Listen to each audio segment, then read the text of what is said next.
So why are so many countless millions of people with substance abuse problems or alcoholism drawn to Christ? Let me attempt to answer it. Hebrews 11. Now faith is the substance of things hoped for and the evidence of things not seen. Before we get into it, I want to talk about the first two words, now faith. And those words speak of an ever-present reality, because in my experience, a deep connection with God will free your mind from the worries about your past and the regrets and traumas of your past, and also free you from the worries about your future and what's going to happen in the future. And it keeps you focused in the present now. We are robbed so much of the present moment because we're stuck in the past or worried about the future. The second thing it talks about is how faith is a substance.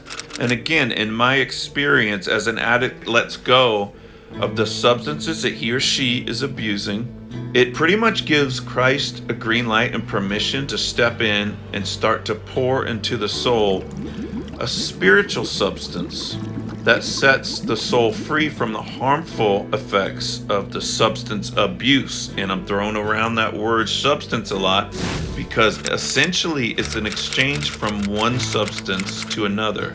And there's all kinds of scriptures that talk about this pouring in of the Spirit inside of the soul. You can find it in the New Testament, even the Psalms in the Old Testament. But there's one, Romans 5, it says that God's love is poured out into the heart. So divine love is poured into the heart.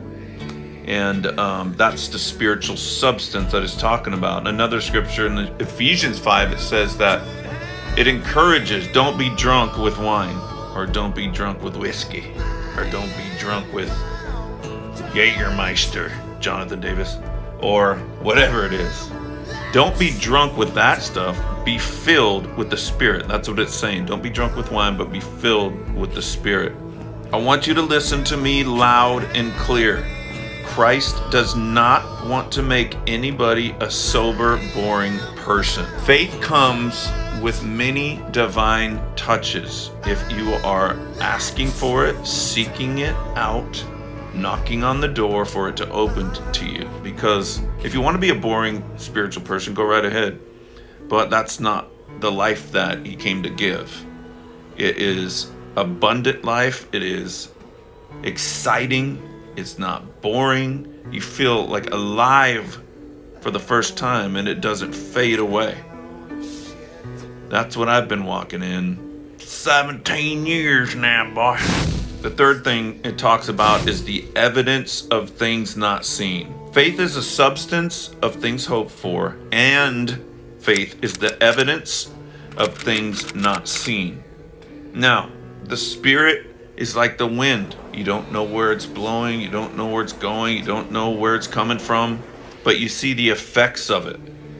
Everything in our life and the human nature, it's all outward. We judge everybody with their outward appearance. Even if you don't want or mean to be judging people, you do it because we're fallen human beings, and we're sitting here judging people, the way they look, the way they act, the way they drive, the way they talk, the way anything, what they wear. This spiritual substance that Christ gives to us, it's has nothing to do with the outward appearance. It's all about inside, in the inner realm, and that's the evidence of things not seen.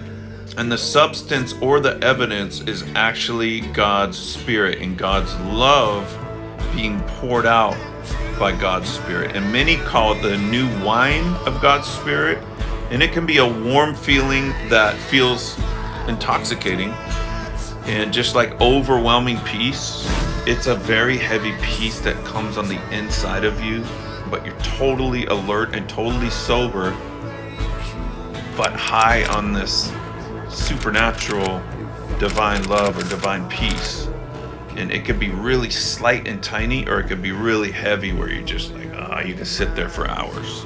Here's the bottom line, guys. When a person with substance abuse issues finds sobriety with Christ, they are finally satisfied deep in their soul with Christ. And when you're satisfied, you don't stray, you don't look back.